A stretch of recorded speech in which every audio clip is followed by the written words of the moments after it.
1953, a coronation fit for a king. But it's a young queen who's about to be crowned, and the crowd roars its approval. The fact that she's a woman attracts no comment, and she will go on to reign over us for 6 decades. But England's queens haven't always been greeted with such adoration. Throughout our history, women and power have made an uneasy combination. 800 years earlier, another female heir to the throne came to Westminster for her coronation. She wasn't met by cheering crowds. Instead, she was chased away from the capital by an angry mob. Her name was Matilda, the first woman to make a claim to the English crown in her own right. But 800 years ago, power was inescapably male. There was no question in the medieval world. Men ruled, and women didn't. A king was a warrior who literally fought to win power, then battled to keep it. Yet despite everything that stood in their way, a handful of extraordinary women did attempt to rule medieval and Tudor England. This series is about the queens who challenged male power and the fierce reactions they provoked. When they pursued power like kings, these royal women were criticised and condemned. Most graphically of all, they've been vilified as she-wolves. These are the stories of the she-wolves of England. And to explore them is to realise just how far we've come. Was about to become the first woman to rule England in her own right. Matilda was the daughter of Henry I and granddaughter of William the Conqueror, but you won't find her on the roll call of English monarchs. This faint manuscript image is the only contemporary picture of her that's into almost 20 years of catastrophic civil war. Matilda herself has gone down in history as a domineering and destructive woman, perceived by men as a she-wolf, simply because she dared to challenge the assumption that only a man could wear the English crown. And her bid for the throne began with a tragedy, the death of the male heir, her brother William. It happened not in England, but when he and their father were returning from their territory across the Channel in Normandy. This sleepy village, Barfleur in Normandy, was once the greatest port on the Norman coast. It was from here that Matilda's grandfather, William, Duke of Normandy, set off to conquer England in 1066. 54 years later, another Norman fleet set out from Barfleur to cross the Channel. At its head was the King of England, Henry I, in his great dragon-headed longship. And behind him, in a newly fitted-out vessel called the White Ship, was his son and heir William, with a large party of young noblemen. It was November, late in the year for what could be a treacherous crossing. But the water in Barfleur harbour was still and glassy, and there seemed no need for concern. The king set sail first at twilight, to be followed by William and his company of ebullient young aristocrats. But when the White Ship slipped out into the dark water, everyone on board was roaring drunk.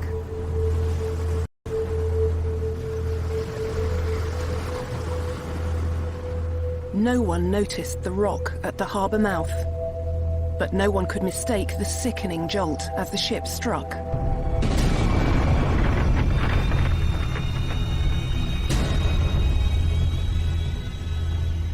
It took only minutes to sink. And in the freezing November waters, there was no hope of rescue.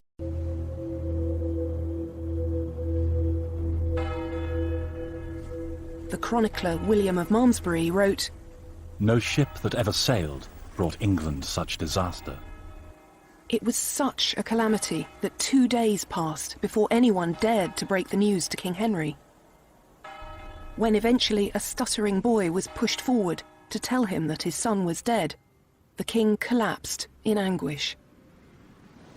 It was a personal tragedy, but for a king, the personal was always political, and all Henry's hopes for his country's future had been swallowed by the sea along with his drowned son. Norman kings had worn the English crown for just over 50 years, but already a dynasty had been founded, and a new source of sons and heirs. But now there was no natural successor to continue the line. No boys. Just a daughter called Matilda. There had never been a female heir to the English throne. But then again, there was nothing explicitly to say to his people. On the other, he rides a war horse with his sword unsheathed to defend his kingdom.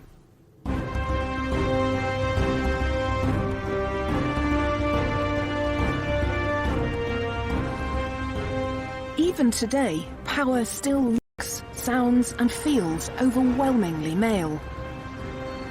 Back then, there was no question in contemporaries' minds about the order of God's creation.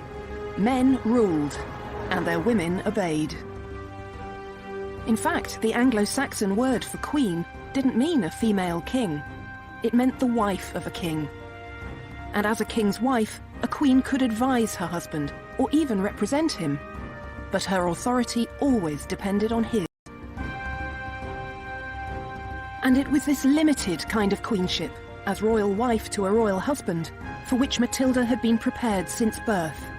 When she was a small child, her father sent her to a foreign land to be married to a complete stranger. At the age of 8, she'd already begun an extraordinary career. She'd left England to marry Henry V, the King of Germany and Holy Roman Emperor. Since then, she'd been fated as his empress, the greatest court in Europe. And as a result, she had a powerful sense of her own majesty.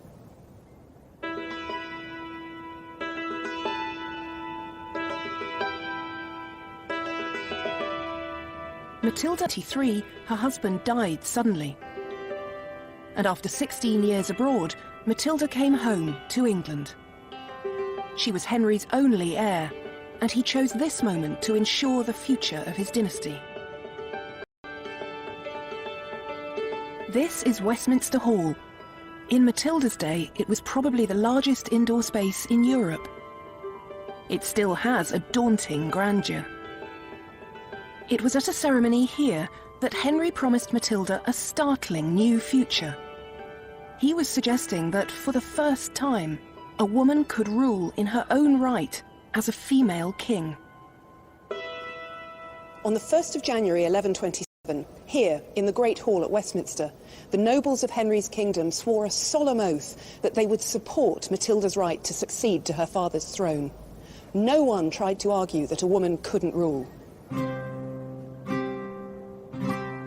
But the likelihood is that the nobles were paying lip service to an idea that they thought would never happen.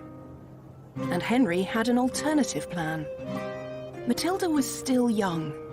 If she could give him a grandson, England might yet be ruled by a king of his bloodline. So once again, he sent her away to be married. She might have been promised a powerful future, but for the moment, she was still her father's pawn. Since the conquest, the kings of England had ruled both England and Normandy.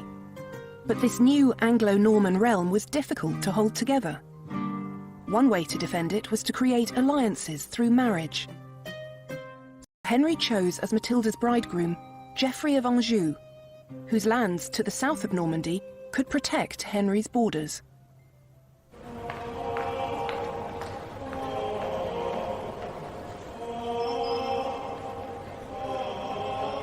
In June 1128, Henry came here to his Norman capital, Rouen, to knight his prospective son-in-law.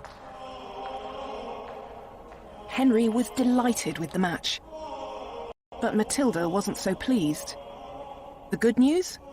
Geoffrey was so handsome and athletic that he was nicknamed Geoffrey the Fair. The bad? He was only 15. Matilda clearly wasn't dazzled by Geoffrey's good looks. He was 11 years younger than her, and her junior by far in status and experience.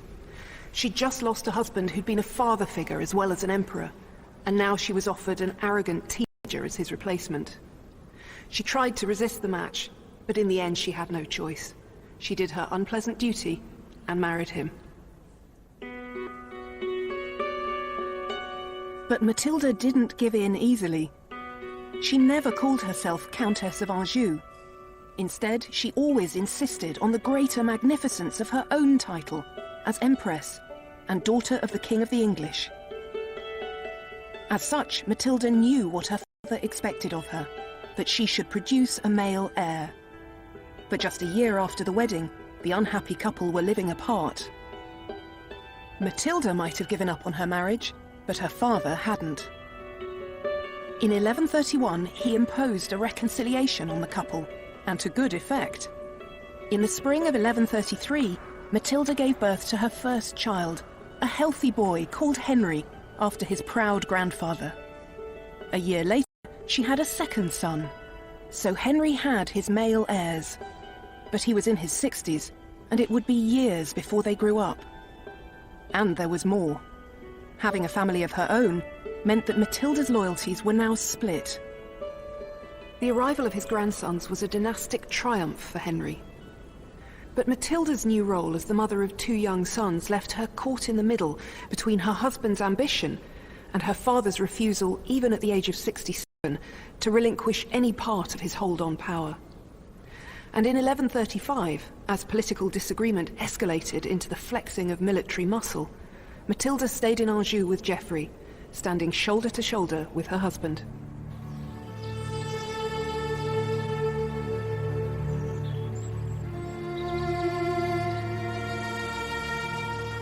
But just as Matilda was fighting for power for her husband, she was suddenly offered power in her own right. Her father Henry was taken ill on a hunting trip in November 1135. Knowing that his grandsons were not yet old enough to succeed him, as Henry lay dying, he insisted that the nobles abide by the agreement they'd made 8 years earlier to allow Matilda to rule. And as soon as the news of her father's death reached her, Matilda made her first move in becoming queen. She rode north to seize control of Argentan, an important fortress that was crucial to the rule of Normandy. But then she went no further. She discovered she was pregnant.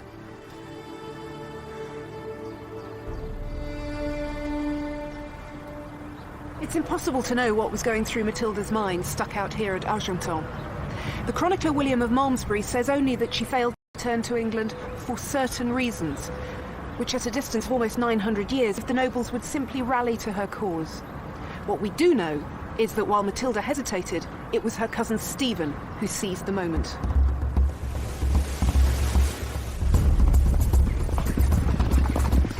Stephen was a powerful man and an effective soldier. He rode to Winchester, where his brother was bishop, and had himself crowned king. For Matilda, this was a shocking betrayal. Stephen had been among the nobles who had sworn allegiance to her when her father was alive. Matilda believed absolutely in her right to the throne. But her big mistake was to assume that others did too. Male might, it seemed, still overcame female right. According to a chronicle known as the Gesta Stephani, the deeds of Stephen, there was no one else at hand who could take the king's place and put an end to the great dangers threatening the kingdom. This is hardly an impartial account. It was written by a monk with close ties to Stephen's court, and Stephen is the hero of the story. Unfortunately, no one was writing Matilda's story. Stephen's masterstroke was his speedily arranged coronation. Once God had made him king, no man, let alone a woman, could undo it. Stephen's kingship had taken effect in the moment he was anointed with holy oil. But in that instant also lay the seeds of civil war. Two different forms of royal legitimacy now stood in opposition to one another. Matilda was the only legitimate child of the previous king, and the nobles had sworn allegiance to her as his heir.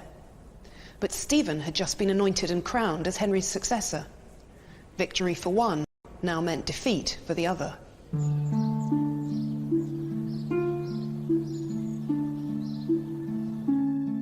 Stephen might have God on his side, but he needed people too. He He couldn't rule without the support of the powerful nobles. It was a balancing act. They would help the king keep order in the kingdom and defend it from attack, if he offered leadership and security. And this is what Stephen appeared to be doing. So one by one they rallied to his cause. And his triumph seemed complete when he won the support of Robert of Gloucester, one of the most powerful noblemen in the country. Hundreds of miles away in France, Matilda's cause seemed lost. Her third son had been born safely at Argenton, but now she and her boys were embattled there, with little prospect of reclaiming her inheritance. To make his throne secure, Stephen needed to control the Anglo-Norman realm on both sides of the Channel. But while he established his rule in England, it took him more than a year to cross the Channel to France. By then, Normandy had collapsed into anarchy, and so did Stephen's army, as his soldiers began to squabble among themselves.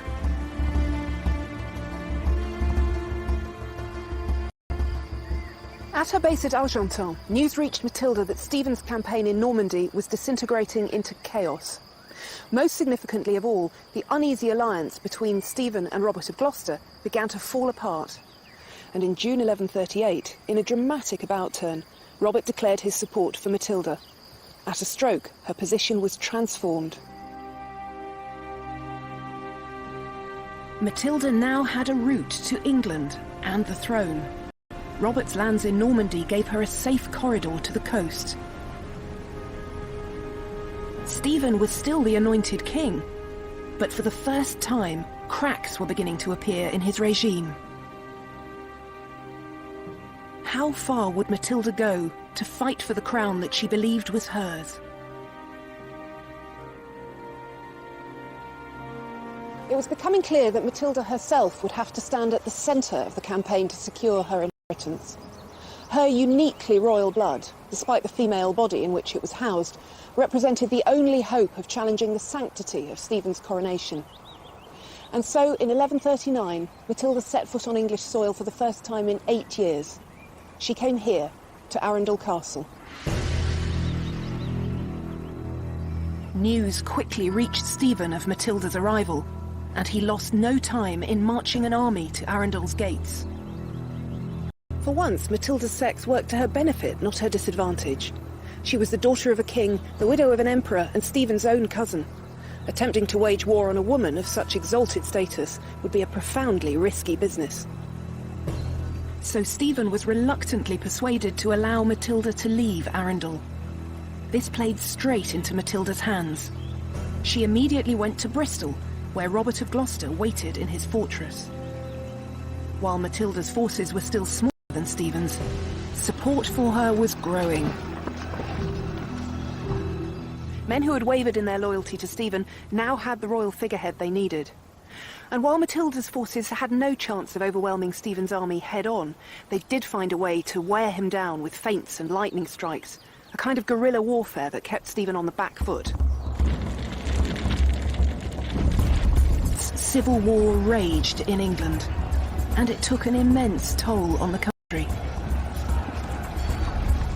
The countryside was plundered and reduced to blackened earth by hostile troops.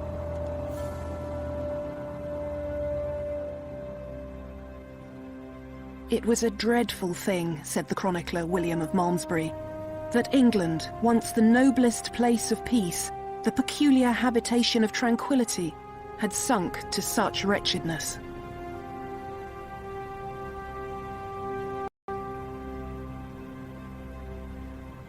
But out of that wretchedness would come the moment of Matilda's greatest triumph.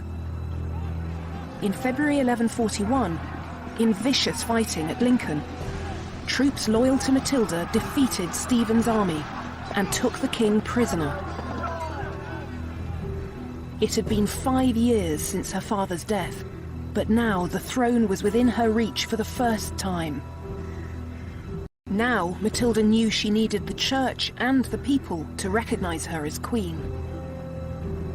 She couldn't undo Stephen's coronation, but she could try to supersede it with one of her own. And she found an unlikely ally in the man who had orchestrated Stephen's coronation. His own brother, Bishop Henry of Winchester. Matilda cleverly promised Bishop Henry first place among her advisors, and in return, he rallied the church to her cause. In April 1141, Bishop Henry convened a special council of the church at Winchester. Among those who attended was the chronicler William of Malmesbury. This is a translation of William's chronicle, and it's an extraordinary thing, more than 800 years later, to read an eyewitness account. It turned out that the bishop was a master of political spin. He explained to the council that when King Henry died, he had left his crown to his daughter. But, he said, because it seemed tedious to wait for the lady, who made delays in coming to England since her residence was in Normandy, thought was taken for the peace of the country, and my brother allowed to reign. This was a piece of breathtaking revisionism, but the bishop didn't stop there. Stephen, he declared, hadn't brought peace and justice to England, and he was now a prisoner. So the English church spoke in the voice of Bishop Henry. We choose as Lady of England and Normandy the daughter of a king who was a peacemaker, a glorious king, a wealthy king, a good king, without peer in our time, and we promise her faith and support. This was a victory that Matilda had fought for 6 long years to achieve. So here at Winchester, Matilda was recognised as England's lady, domina in Latin. What that meant was that she would have dominion, power or lordship, of the kind that her father had enjoyed. And once she was anointed and crowned, she would become a new kind of queen, one who would rule in her own right. Matilda began to prepare for her coronation. She was on the brink of becoming England's first female king. But as she began to act like England's new ruler, it became clear that she still had a battle to fight. As the chronicles written at the time reveal, when the great men of the kingdom began to be confronted with the reality of female rule, they didn't like what they saw. She was lifted up into an insufferable arrogance, and she alienated the hearts of almost everyone. She had brought the greater part of the kingdom under her sway, and on this account she was mightily puffed up and exalted in spirit. She at once put on an extremely arrogant demeanour instead of the modest gait and bearing proper to the gentle sex, began to walk and speak and do all things more stiffly and more haughtily than she had been wont, to such a point that soon, in the capital of the land subject to her, she actually made herself queen of all England and gloried in being so called. This has become the defining account of Matilda's difficulties at this crucial moment. She was just too arrogant to make a success of ruling. But there's more going on here than a previously undetected character flaw. Matilda was trying to become Queen of England, not in the conventional sense of a king's wife, but in the unprecedented form of a female king. And kings didn't deport themselves with a modest gait and bearing. They had to be commanding and authoritative. But when Matilda tried to do that, she was seen as unnaturally domineering. The great men of the realm couldn't believe that a mere woman wouldn't take their advice without question. And as the rumblings of discontent grew louder and louder, medieval spin doctors went to work. True to form, the hostile chronicler of the Gesta Stephani, the Deeds of Stephen, reported that she had demanded money from the citizens of London, and when they resisted, she, with a grim look, her forehead wrinkled into a frown, every trace of a woman's gentleness removed from her face, blazed into unbearable fury. Stephen was still a prisoner, but troops loyal to his cause began to ravage the lands south of the Thames, just across the river from the City of London.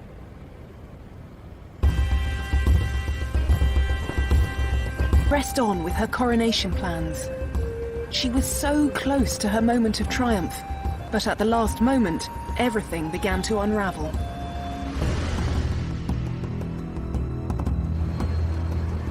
As Matilda prepared to enjoy her feast at Westminster, bells began to toll. The gates of the city swung open, and out swarmed thousands of armed Londoners to drive her away from the capital.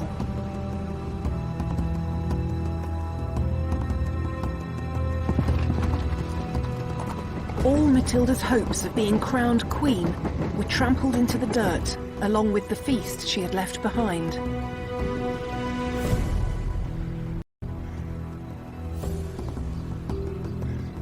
But things were about to get still worse. News reached Matilda that Bishop Henry had swapped sides once again and declared his support of his brother Stephen.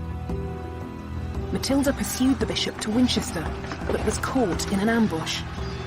She was smuggled to safety, but her greatest supporter, Robert of Gloucester, was captured in battle. Without him, she knew she could never hope to win, so she bought his freedom. But the price was high. She had to release her most valuable prisoner by far, her rival, Stephen. Still, she fought on, and in September 1142, Matilda was besieged by Stephen's forces in the burned and blackened city of Oxford. For 3 months she held out, but just before Christmas, she decided to risk everything in one last effort to escape. Matilda's escape from Oxford is the most famous, the most daring, and certainly the bravest moment of her life.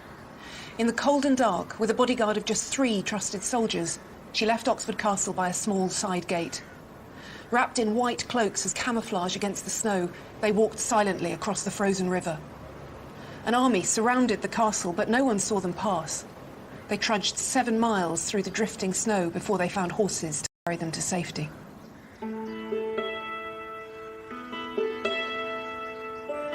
It was a courageous escape by anyone's standards. And even the Gesta Stephani remarked on Matilda's extraordinary tenacity.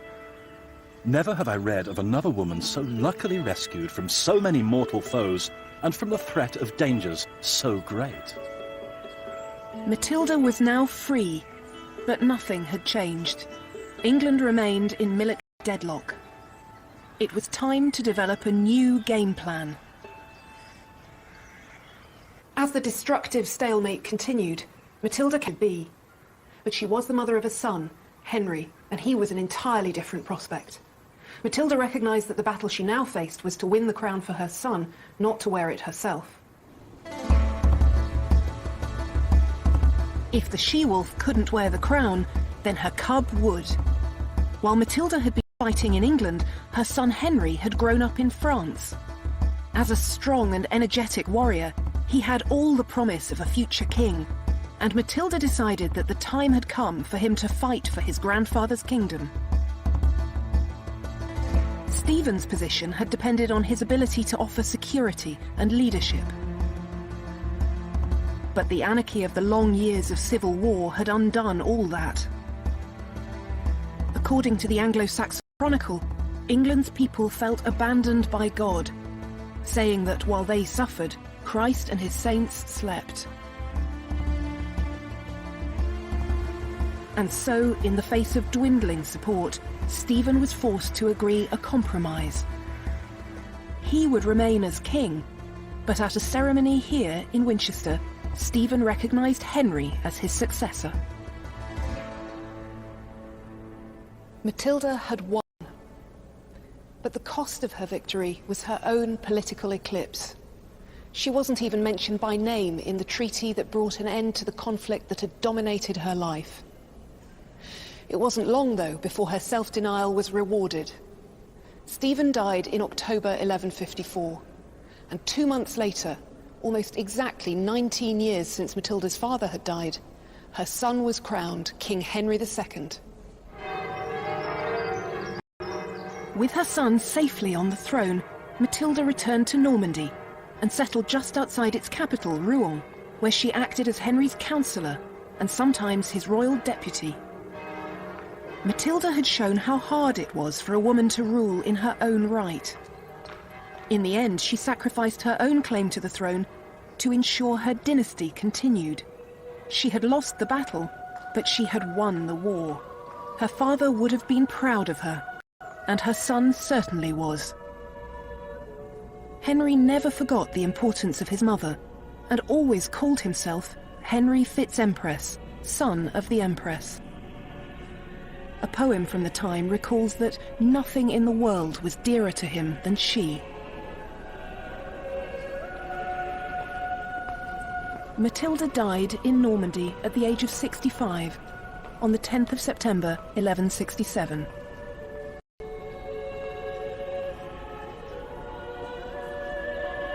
Political pragmatism that made her son king. These Latin verses were later inscribed on her tomb. Ortu magna, viro maior, sed maxima partu, hic jacet Henrici filia, sponsor, parens.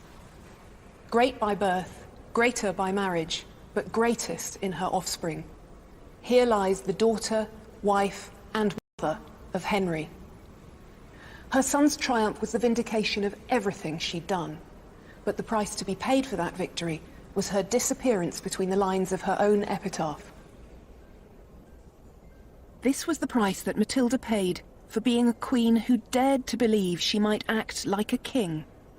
And still the question remained, would a woman seeking this much power always face such outrage?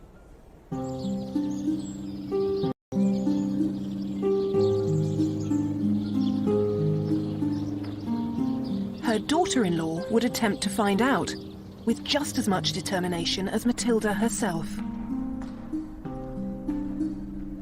But as the centuries have gone by, Eleanor of Aquitaine's fame has endured less as a she-wolf than as a queen of the romantic world of chivalry and courtly love.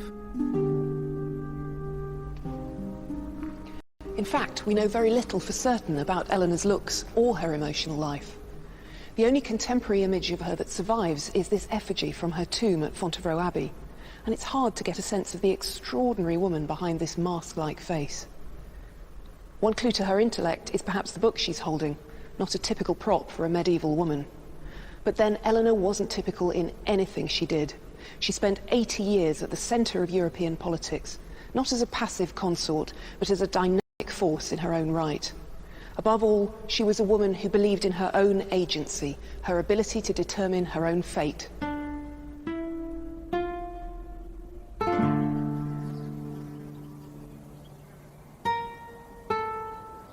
Eleanor's childhood was spent in Poitiers, one of the great cities of her father's Duchy of Aquitaine. In her day, it had a reputation as a place of poetry, romance, and wit. It was a flamboyant and sophisticated court for a girl to grow up in. This exquisite church, with its elaborate carvings and richly painted walls, gives us a rare glimpse into the sumptuousness of Eleanor's early life. But at the age of 13, she was abruptly taken away from all this. The beginning of Eleanor's life was entirely conventional for an aristocratic heiress. Just like Matilda, but Eleanor made a particularly powerful match. Her new husband was heir to the French throne, and within days of the wedding, the old king died. Now, at the age of only 13, Eleanor was Queen of France, wife of King Louis VII. Louis, who was unworldly and young for his years, was puppyishly devoted to his beautiful wife. Eleanor was much less impressed. According to later gossip, she said he was more monk than king. Eleanor's role as consort was to give Louis an heir. And it may be evidence of her distaste for the job that it was 8 years before she gave birth for the first time. The baby was strong, healthy, and perfect in every way, except for the fact that she was a girl. But Eleanor was still only 21. And from their court in Paris, there was another project consuming the royal couple. Louis and Eleanor had decided to go on crusade.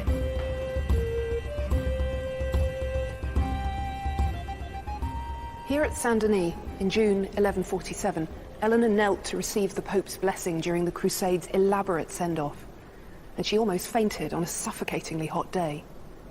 But she didn't show any such vulnerability in the face of the very real dangers of the Crusade itself.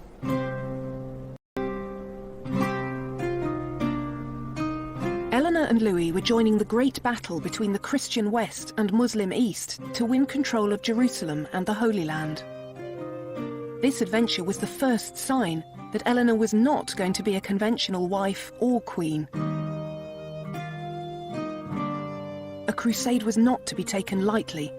A treacherous journey across thousands of miles to face dangers of landscape, climate, disease, war. Ironically, though, the greatest threat to France's queen wasn't her position near the front line, but a personal scandal. Eleanor and Louis made their way across Europe. In the spring of 1148, they sought refuge in Antioch, now in modern-day Turkey, which was ruled by Eleanor's uncle, Raymond of Poitiers. According to one chronicler, Raymond was the handsomest of the princes of earth, and Eleanor delighted in his company. Soon the intimacy between them began to spark scandalous gossip that raced across Europe. This was a dangerous moment for Eleanor. She was suspected of having an incestuous affair with her uncle. Bad enough, you might think. For a queen, however, adultery was also treason. When Louis decided to leave Antioch, Eleanor astonishingly refused to go with him. And when he tried to insist, she showed just how far she was prepared to go to escape him. Eleanor decided to use church law to claim that her marriage was invalid. In theory, the church banned marriages where a couple shared an ancestor within the previous 7 generations, as Eleanor and Louis did. But this was a law that the powerful could always get permission to ignore. According to the chronicler John of Salisbury, when the king made haste to tear her away, she mentioned their kinship, saying it was not lawful for them to remain together as man and wife, since they were related by the 4th and 5th degree. The reality was that church law was used by powerful men to get rid of wives who were no longer politically convenient. And it seemed that Eleanor didn't see why she shouldn't use it too. But Eleanor found that the king's power was greater than hers. Louis wasn't prepared to let his queen go, and she was forced to leave Antioch with him. In 1149, the failed crusade trailed home, and for the next 2 years, Eleanor didn't waste her energy by struggling further. She remained dutifully in Paris, and in 1150, she gave birth to another daughter. But then she encountered the man who would change the whole course of her life. This man was Matilda's son, Henry, future King of England, and in 1151, peace talks brought him to Paris.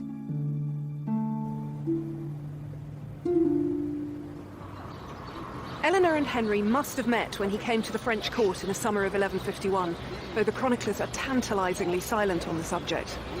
He was 9 years younger than Eleanor, a fiery and charismatic young man, boundless energy as a soldier and a leader. And just 7 months later, the difficulties in Eleanor's marriage erupted into the open once again.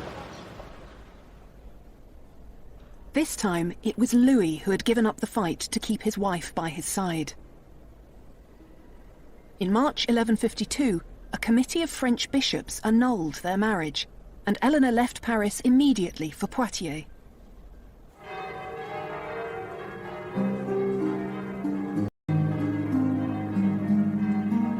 Just 8 weeks and 2 days after her divorce, she married Henry. In doing so, she changed the balance of power in Europe. Eleanor had inherited the vast Duchy of Aquitaine from her father, and by adding this that stretched from the Pyrenees to the Scottish borders. Eleanor had already shown that she would determine her own future. But now, in her second royal marriage, she found she wasn't the strongest female influence in her husband's life. That role went to her new mother-in-law, Matilda. We don't know anything about the relationship between these two formidable women. But what we do know is that while Eleanor did her duty as Henry's queen, producing 8 children in 15 years, it was Matilda who was the elder stateswoman in his government. That was to change in 1167, when Matilda died less than a year after the birth of her last royal grandchild. Now, at the age of 43, Eleanor's political career was about to begin in earnest.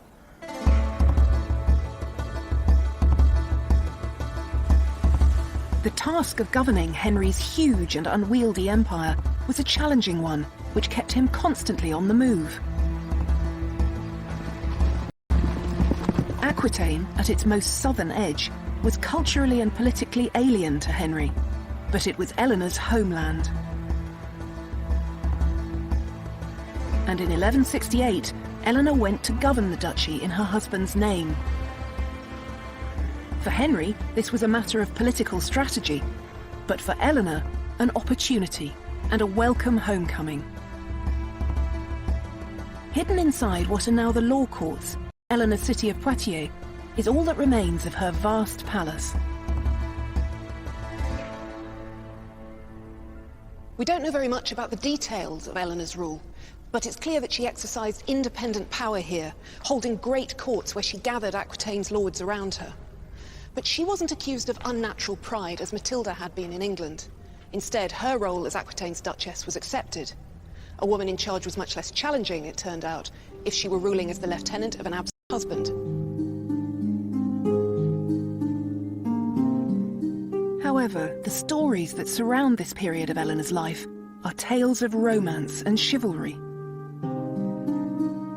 Aquitaine was the home of the troubadours, who sang of knights declaring their passionate devotion to unobtainable ladies and attempting heroic deeds of valor to win their hearts. One 12th century text entitled De Amore puts Eleanor at the center of these stories, ruling over a court of love that pronounced judgment on questions such as whether true love could exist in marriage.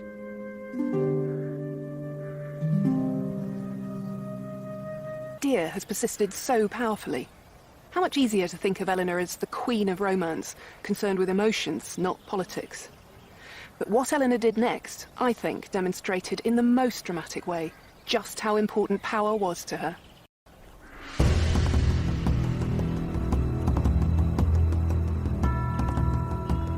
This magnificent castle at Chinon, on the banks of the Loire, was one of the most important centres of Henry's rule. It was also the setting for what was to be Eleanor's most assertive bid for power.